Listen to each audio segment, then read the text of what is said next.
We're gonna change things up a little bit. I have 1, 2, 3, 4, 5, 6 pair of pants here that needs to be hemmed.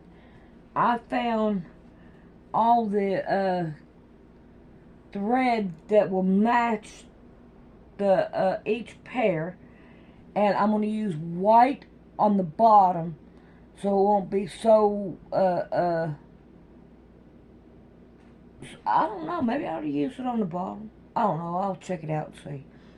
But we're going to change everything out, and we're going to work on these so that I could get these done for a friend of mine that she works and she needs them. Alrighty, so let's get busy on these.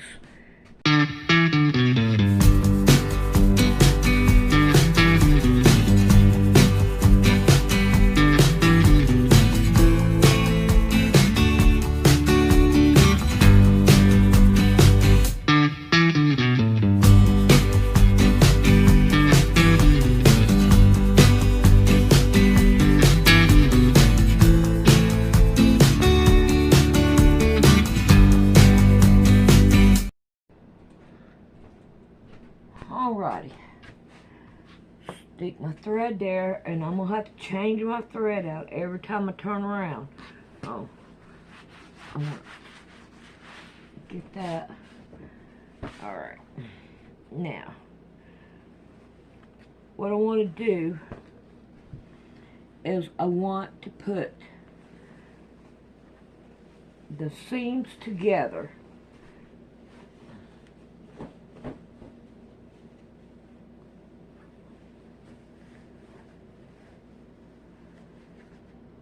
If I can't get it. Okay, seam, seam, seam, seam.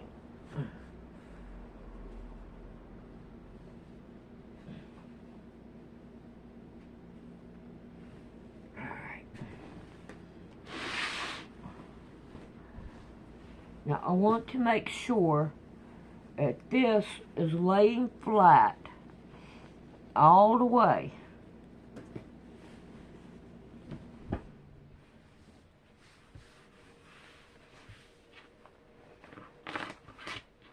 And I have to do each pair the same identical way, because I want them to be even. Well, why ain't you let... There we go. It's wanting to bubble right here for some reason. There we go.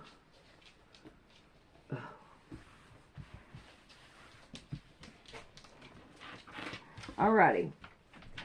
I have a pair that I done once before. And she is a very short woman. I thought, oh my God, no, these are too short. And I had to go through and make sure that they were right and all. Alright, I'm going to level up the band at the top.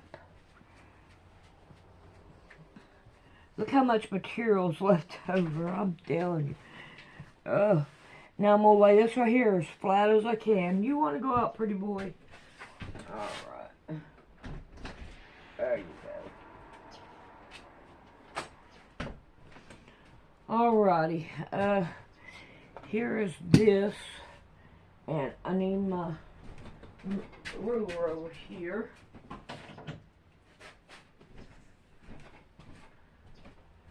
Now, from where it is, I'm going to go 2 inches down, so that way I have something to be able to hem with.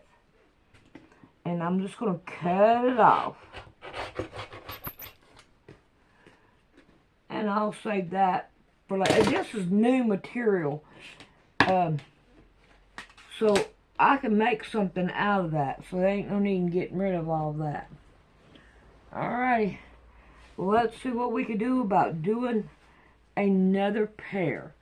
Now, let's see. I guess I ought to go ahead and hem them. Or go ahead and do one side. So what I'm going to do is just take it and go down like a 1/2 inch and then another inch. And it seems like they make it just right when we do it. I should have got my pins out here. But no, I didn't. Watch them be the wrong one. Nope, they're the right ones. You can make your family's life much brighter. You will find your work much lighter. It's as easy as can be to live better electrically. Buck Throwkill, a retired service member from Fayetteville, has been in Creston for more than a week, helping cleanup efforts. Debris, trees, everything, and it's under the water. Any little single piece of rebar sticking up will catch any and everything that comes by. He and other volunteers in canoes, excavators, and waders have been pulling out items blocking waterways. Those things are redirecting water in new directions. The springtime, when it thaws, all of this flooding is going to happen all over again. The locals know it. The third part of this report is going to be a little different as it concerns something that goes far beyond a hurricane flooding the mountains of western North Carolina and eastern Tennessee. But I just wanted to say up front that it's already starting to dip below freezing temperatures there, and there are people who are sleeping outside of their destroyed homes in tents right now. We have been getting messages from people who are extremely concerned about the toxicity of the water and mud that has now moved through western North Carolina and eastern Tennessee. But they don't have water to do the cleanup process with. So they're moving mud by hand. They're picking up equipment. They've been warned that some of what's inside may in fact even be toxic. So they're doing the best they have with some of the supplies they have. But many of the people behind me here, these are not experts in this kind of cleanup. They are the artists, the business owners themselves, doing the best with what they have. He says a horse from a farm next to this bridge has died from drinking this contaminated water and eating hay bales that were sitting in the flood. There's cattle lifestyles up here, people raising beef, horses. Every bit of hay you'll drive down the road to see round bales of hay. Oh, they're good to go. No, it's no good. It can't be used. Even Madison County Chamber of Commerce has now put up a warning on their official website that the mud in Marshall, North Carolina, just for one example, is absolutely toxic, that they have hazardous material protocols now in effect. Downtown Marshall, North Carolina was swallowed by catastrophic flooding. Now what remains is covered in a thick coat of mud and debris that's considered hazardous. Some of the volunteers that are starting to come in here are having to wear hazmat suits because all of the mud and all the debris is now considered to be hazardous. And that everyone should be using caution anywhere where there is mud or water. It says an abundance of solvents or caustic chemicals is eating people's clothing, and that people are getting chemical burns from coming into contact with this mud, and that it's contaminated with household chemicals, fuel oils, gas, animal and human waste, trash. They're saying there's syringes in there, garden chemicals, pesticides, all kinds of stuff is now in this mud. And they're saying PPE is now mandated for working with it, including respirators. Don't go in the mud. Use caution and avoid floodwater and mud unless absolutely vital. So there's a secondary issue that is now developing here, and it's also making people ill. I have people writing me who know people that are working in Lake Lure that are getting sick. There are messages being posted on Facebook groups about people coming down with respiratory illnesses and pneumonia-like illnesses that are not pneumonia, and they're having lung pain. I don't think people realize how toxic, how absolutely toxified this area is. And you can see how deep it is to the altar. For 24 hours, 4 to 5 feet of water flowed through the church before receding. I'm sick, but I'm not. I mean, I have some allergies going on, and I have some internal stuff. Like I felt like I had food poisoning, but it's been long enough that if I had food poisoning, it'd be past. And my husband's the same way, and I'm convinced we got bacteria or something from somewhere. I've been sick since it started. with an infection, lymph nodes and stuff that won't go away. I mean, but like you drive down the roads, like Swananoa and Old Fort. I mean, it's a dust bowl. It's a dust bowl, and they think how many of those homes have asbestos in them? Yeah. The insulation. There's potentially a huge environmental disaster happening in Asheville, North Carolina, and everyone downriver. This is reportedly the IPEX plastic PVC factory. Everything looks to be destroyed, and chemicals have been leaked into the French Broad River. It's probably the PVC, the powder form.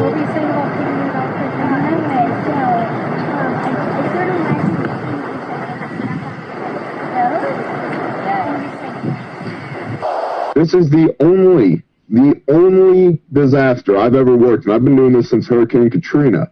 It's the only one I've ever worked that the federal government is actively working against recovery.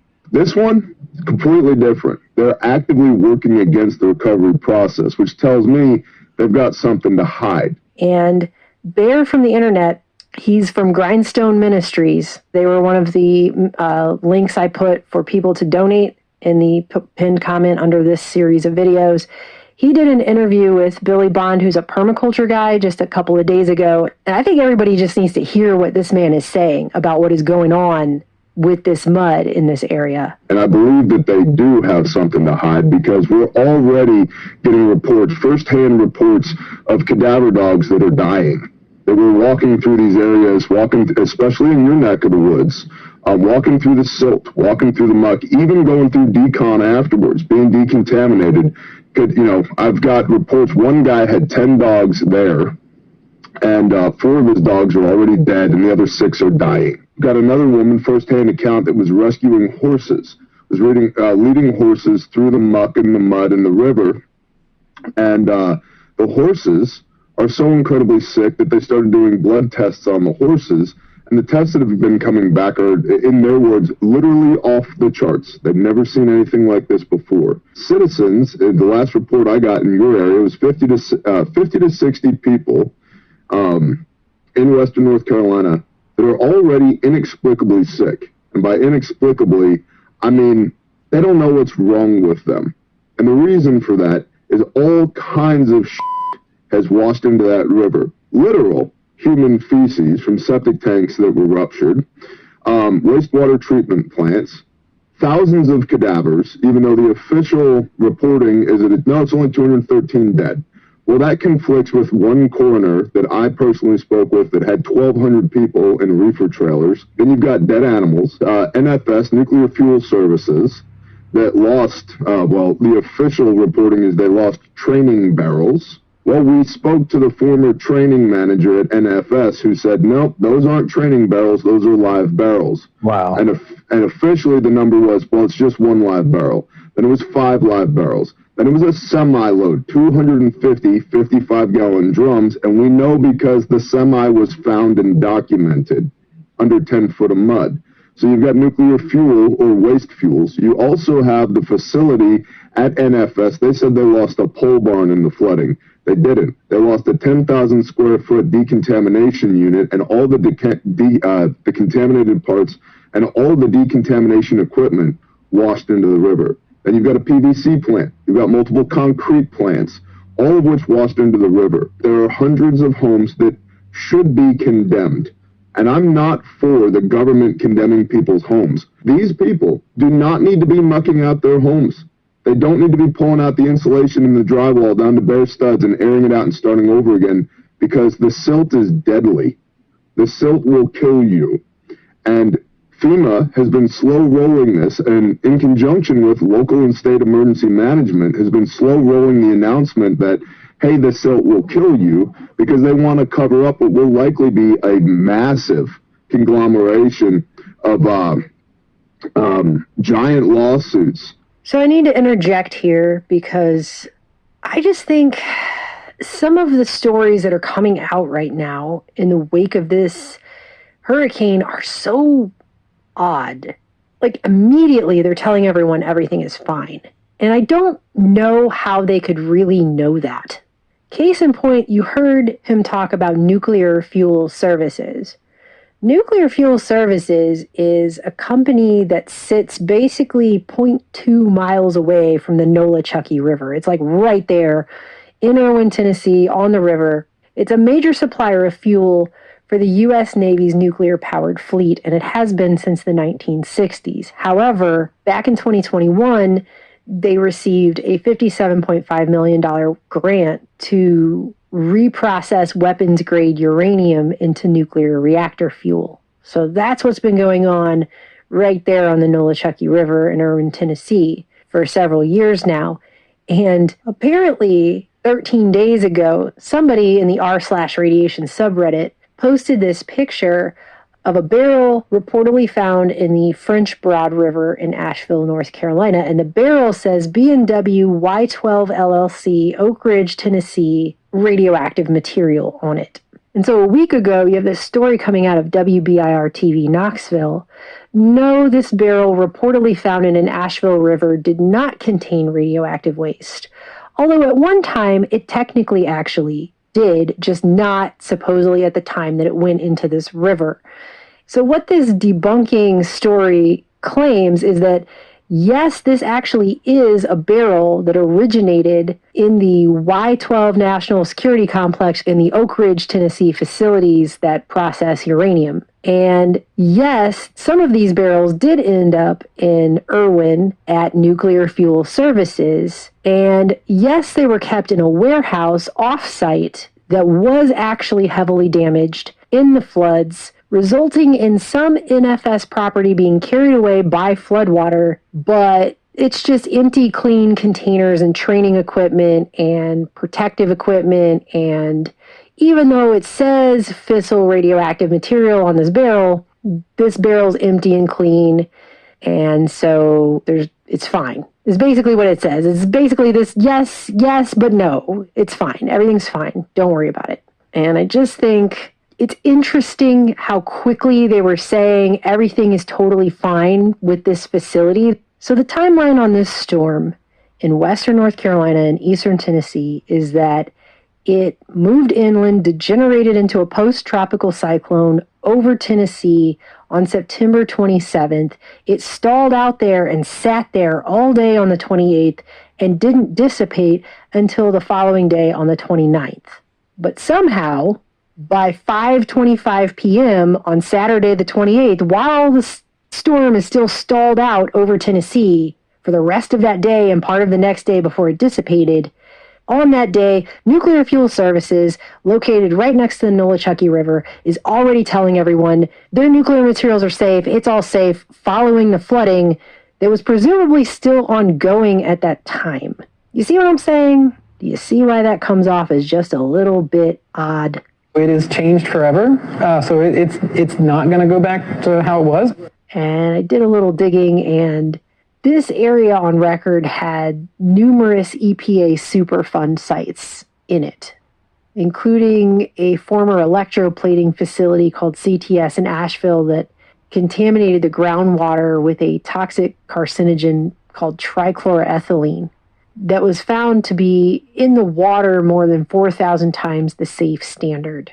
And they're still in the process of trying to clean that up and monitor that. And then on top of that, you have the former Chemtronic site, which was disposing of things from Northrop Grumman and Chemtronics, where they were producing CS tear gas, Mark 24 flares, and a top secret BZ, which is a powerful hallucinogen that was created to take out enemy populations. They were making all this stuff on that site back in the Cold War era. And the disposal methods of these things are horrifying. You had drums of BZ and CS just being buried on the site. You had liquid chemicals being dumped down the drains and fed into nearby streams, and explosives being incinerated on site in what the EPA referred to in documents as the acid pit area. And in 2016, it was reported that the Chemtronic site, it will take at least 30 more years before the groundwater is safe to drink there. And that was in 2016. So these are places that were also flooded. The EPA did put a message up on their website about CTS that simply reads, that the EPA has evaluated it and determined that there were no storm impacts from Helene. But these are just the officially designated EPA Superfund sites. According to Mountain Express of Asheville, there are also at least 50 hazardous sites just in Buncombe County alone, and the majority of these sites have not been dealt with yet. So you have things like PCBs, DDT, paint thinners, pesticides, all kinds of stuff, and they've just been kind of fenced in. They just put a fence around some of these areas, and they're just sitting there. They have not been cleaned up yet. The water coming from where all this kind of started in Tennessee, that was already, the people were already getting sick because of chemicals being dumped there. There's actual nuclear stuff, all kinds of things. And now you're adding to it, like you said, there's mildew, there's literal death. Animals, human beings, there's sewage, there's more chemicals that were dumped, whether purposely or not, in Asheville, where you can, as nasty as it is, you see like soap bubbles almost on top. Yeah. So people are having to, if they're going to bathe, that's the water they have. Mm-hmm. Or if you're drinking water, I don't think Old Fort has public water yet. They have no If you have a well, I mean, obviously this is what you're getting. Right. Yeah. And there have been a couple documentaries that have come out now about the already toxified waterways in North Carolina. The tests have been done all over the entire state and have found forever chemicals, PFAS, and things like that in the water. This map shows PFAS contamination across the U.S., and many communities have yet to be tested. So there's some serious problems already with water contamination in North Carolina.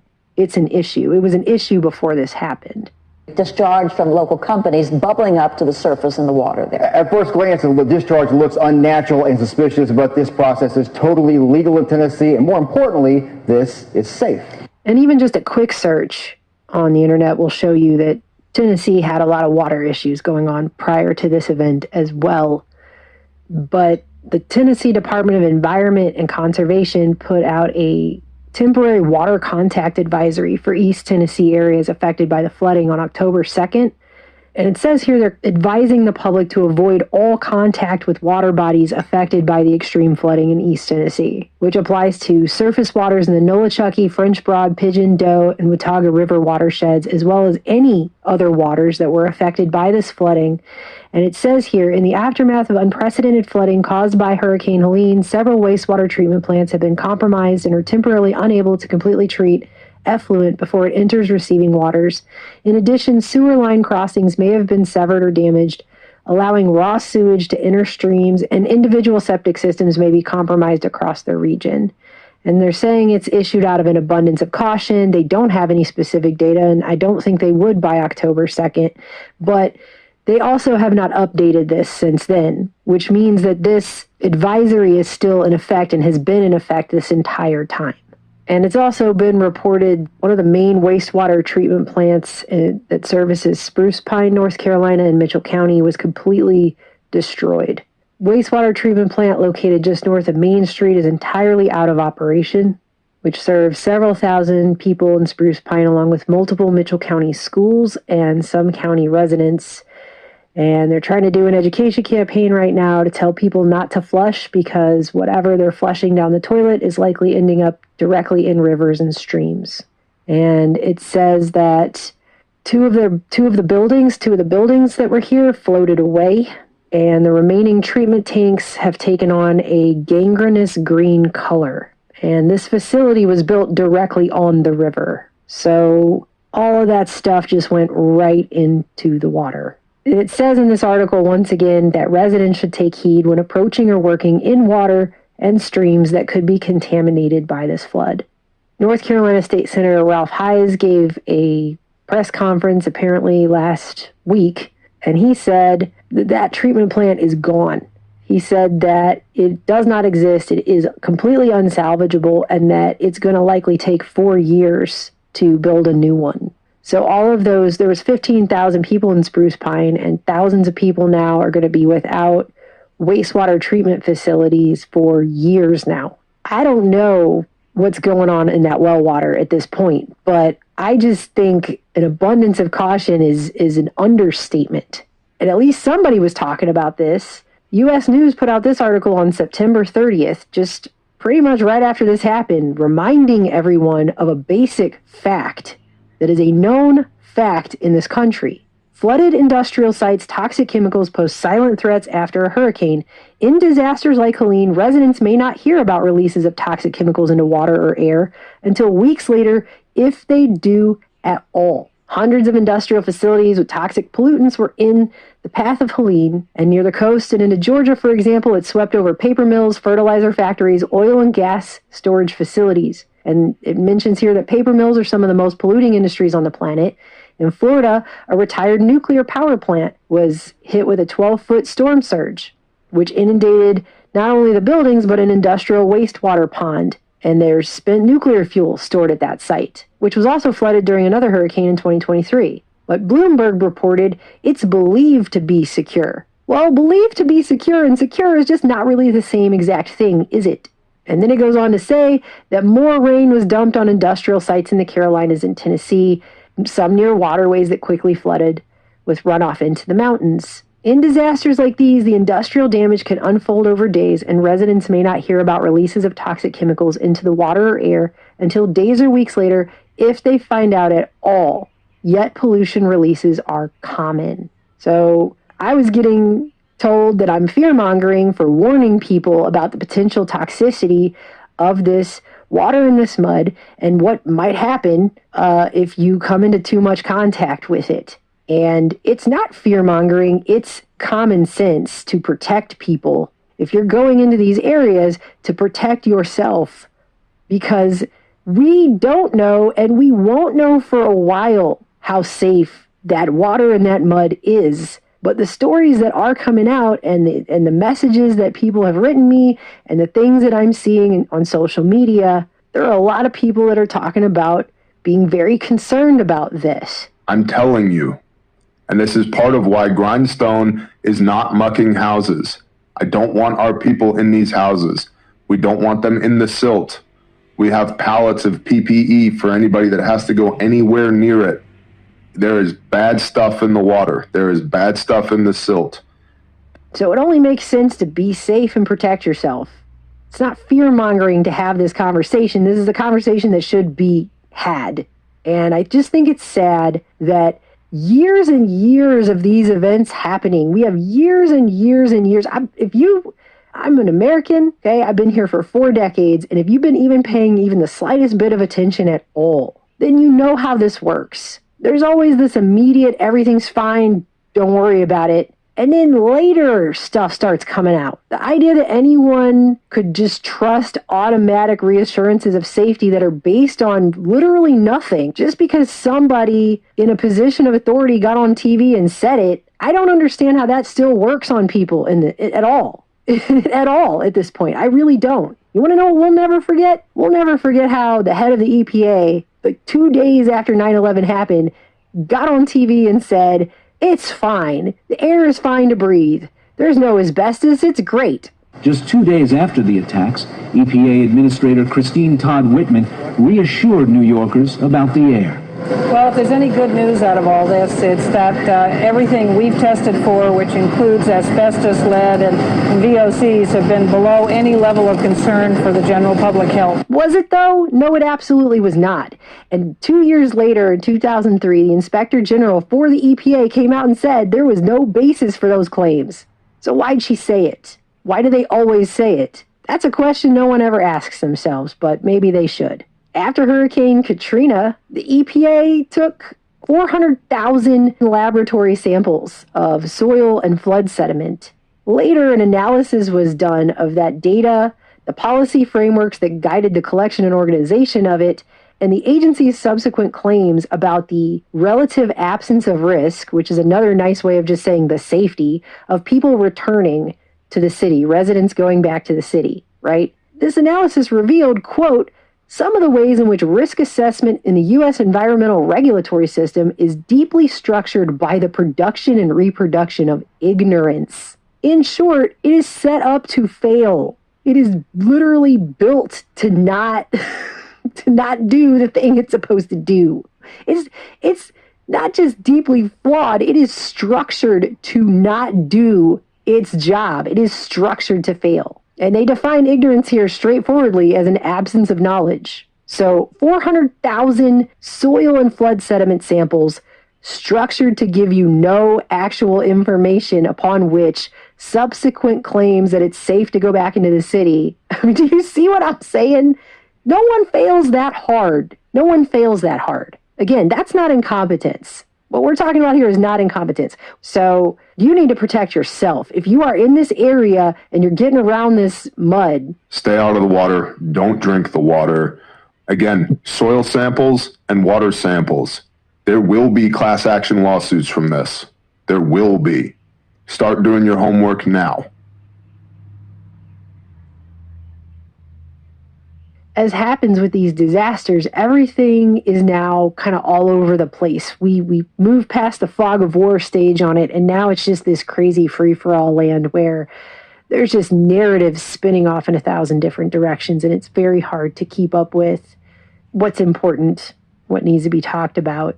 And there are a lot of different ways that we could go with this report at this point. I mean, we could spend a long time just digging into the fact that on record, FEMA was never created first and foremost to be a disaster response agency, and most people in the public don't even know this. But it was actually created to be a continuity of government agency. The forerunner of FEMA was the Federal Civil Defense Administration. And I found this old report from Wired back in 2017 that talked about how when FEMA was created in 1979, it actually brought together more than 100 programs from across other areas of government. And although it's publicly the agency that's known for coordinating the government's response to natural disasters, few people in the public understand that much of FEMA's resources go to its primary mission, which is not the public response to natural disasters, but is in fact coordinating the nation's post-apocalypse efforts, and that the majority of FEMA's funding and a third of its workforce is actually hidden in the nation's classified black budget. Our times are perilous, almost unthinkably so. And it is for that very reason that we must think about it and do something about it, too. So the real focus of FEMA and its real budget is actually only known to about 20 members of Congress. And the cornerstone of FEMA's world, according to this article, is actually a deep underground bunker in Virginia's Blue Ridge Mountains called Mount Weather, where continuity of government is supposed to be taking place. And of course, if watching FEMA fail again and again and again for the umpteenth time in its disaster response on the ground is any indication, the government should probably be pretty concerned that this is the same agency that's in charge of its continuity if nuclear Armageddon or a meteor strikes or something. We could also spend this entire report discussing something we've covered extensively in the past, which was brought up again with President Biden's recent claims that the government doesn't control the weather. Now the claims are getting even more bizarre. Congresswoman Marjorie Taylor Greene, a congresswoman from Georgia, is now saying the federal government is literally controlling the weather. We're controlling the weather. It's beyond ridiculous. It's got to stop. This is a ridiculous claim on its face, and it's so easily disprovable not just by a montage of people openly discussing it for decades now. The foundation for the development of a weather satellite that will permit man to determine the world's cloud layer and ultimately to control the weather, and he who controls the weather will control the world. The Air Force has gotten great value out of HAARP in the past. We took over from the Navy and managed it and actually did a number of experiment campaigns up there and have finished our work that we were interested in doing up there. We've moving on to other ways of managing the ionosphere, which the HAARP was really designed to do, was to inject energy into the ionosphere and be able to actually control it. Another example is the array of technologies, often referred to collectively as geoengineering, that potentially could help reverse the warming effects of global climate change. One that has gained my personal attention is stratospheric aerosol injection. Well, instead of doing a rain dance, we physicists are firing trillion-watt lasers into the sky to actually precipitate rain clouds and actually bring down lightning bolts. Or declassified documents that talk about it, but simply by our nation's own laws. such as Public Law 94-490, otherwise known as the National Weather Modification Policy Act of 1976, which was passed October 13th of that year. The stated purpose of which, in part, is literally, quote, to develop practical methods and devices for weather modification. I mean, that's a law that was passed in this country. It was a program. I'm not even sure why we have to continue arguing about this at this point in 2024. It's not a theory. This isn't a crazy, kooky theory. It's a fact. It's on record. Perhaps Biden made such a provocative, contentious claim publicly just to take the focus away, even if briefly, from the growing tide of discontent happening with his administration's disaster response on the actual ground in the wake of this hurricane. It's beyond ridiculous. It's got to stop. By means of cloud seeding, atmospheric scientists are trying to find out if rain can be brought on prematurely in the clouds of a threatening thunderstorm. If it can, it might also be possible to reduce the destructive lightning discharges at the height of the storm. Would you stay on the field, please? Give us a field reading. We have personnel wandering around outside. Records are kept of the frequency and types of lightning strokes, of seeded and unseeded storms. Statistical analysis will tell if any significant modification has taken place. That was a big one. Investigating the detailed nature of such processes is the prelude to the possible control of some of the harmful aspects of the weather. We're at this point in American history where trust in major institutions has fallen to all-time lows. And in an environment that's so shrouded in secrecy, this need-to-know basis we've all been living under since at least World War II, where transparency is nowhere to be found everywhere you look, speculation absolutely will proliferate. In that kind of environment, people are more likely to believe even fantastical conspiracies and just total, blatant, outright crazy lies over anything that's coming out of the institutions that have lost their trust. And really, those institutions only have themselves to blame for that lost trust. That's why transparency is important, and we don't have that. We don't have it anywhere.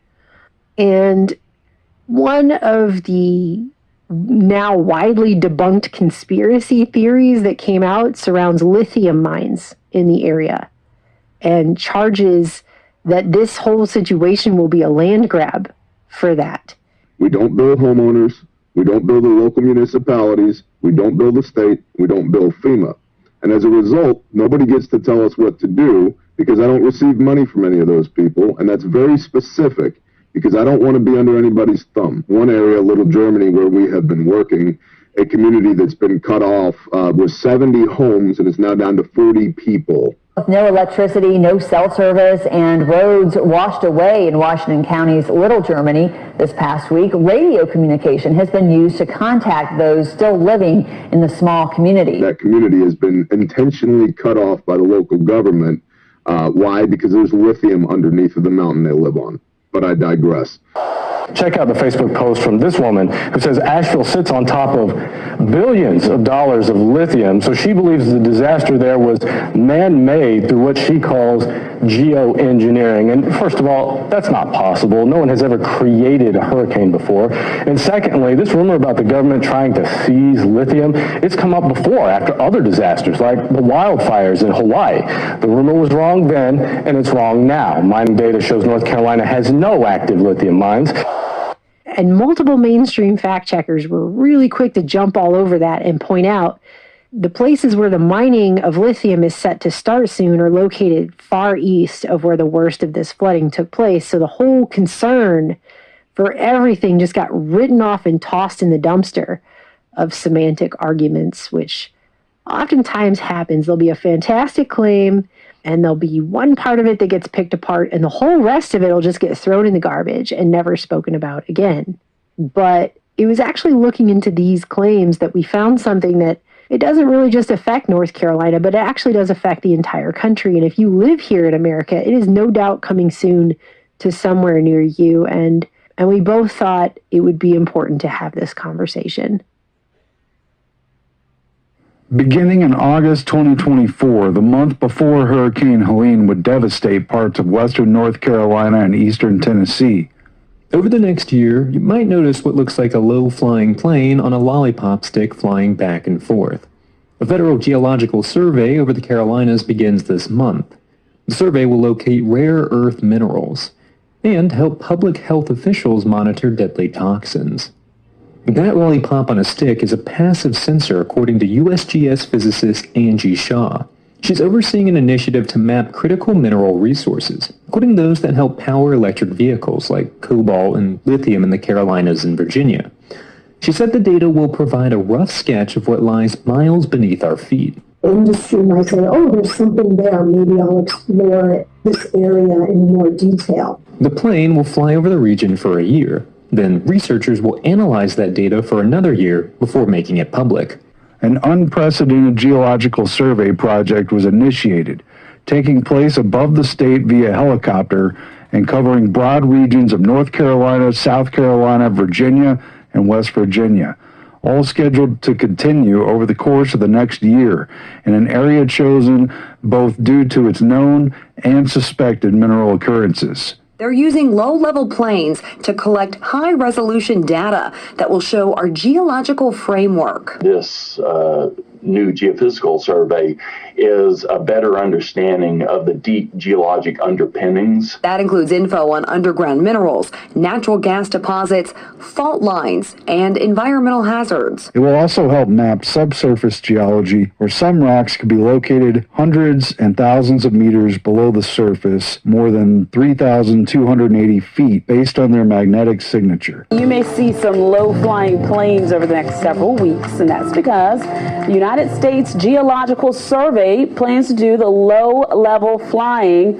to survey the state of South Carolina. USGS scientists will use the images above and below ground to better understand geology and natural resources in the state. As unprecedented things are happening there in North Carolina and the surrounding area, this article admits the survey was chosen due to both its known and suspected mineral occurrences. They are searching out these minerals as we speak. Well, geologists are known for their groundbreaking research, and recent efforts include locating critical earth mineral deposits, and that research is happening right now here in Siouxland. Geologists from Iowa, South Dakota, Nebraska, and Minnesota have embarked on a geological survey of the Spirit Lake tectonic zone that is buried, and they are collecting their data with the use of low-flying airplanes. And this survey is just one piece of the nationwide Earth Remapping Resource Initiative, also known as the Earth MRI, which is a response to an executive order from former President Donald Trump back in 2017. It amounts to a historic resurvey and remapping of the American continent that, based on this new paradigm, may fundamentally change the picture of the landscape in ways that haven't significantly changed in decades, maybe even centuries. There's this huge funding from the government that they're trying to allocate to the best way possible to understand the geology of the entire country. And this has been selected as one of those focus areas because there's potential for critical minerals in this area. I say that because wherever they find these minerals, everything in that area is going to drastically change. It may or may not respect current population zones as they search for these rare minerals that they claim they have to have.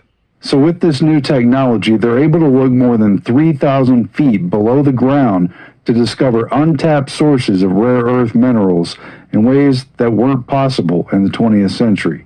3D models and maps are important for improving our understanding of critical mineral and geothermal resource potential, as well as water resources and groundwater pathways near legacy mining areas. When integrated with other data sets, it can reveal the location of potential mineral formations and map groundwater resources that can support communities, industries, and the environment. Both methods map out geology underneath trees and vegetation, Shaw said. This is a way of passively seeing under the skin of the earth. By mapping out the faults, folds, and tectonic history surrounding a known lithium deposit, like that in Kings Mountain, North Carolina, scientists can learn more about the geologic context of the lithium. That can help geologists better understand perhaps where lithium is likely to occur. So you can find this stuff on the usgs.gov site. There are similar flights doing this imaging of the geology. It's been funded by the Bipartisan Infrastructure Law, and they're basically aggressively mapping mineral deposits all over, for sure in New Mexico, Nebraska, Kansas, Iowa, Wyoming's Laramie Mountains, Sioux Falls region of South Dakota, Minnesota,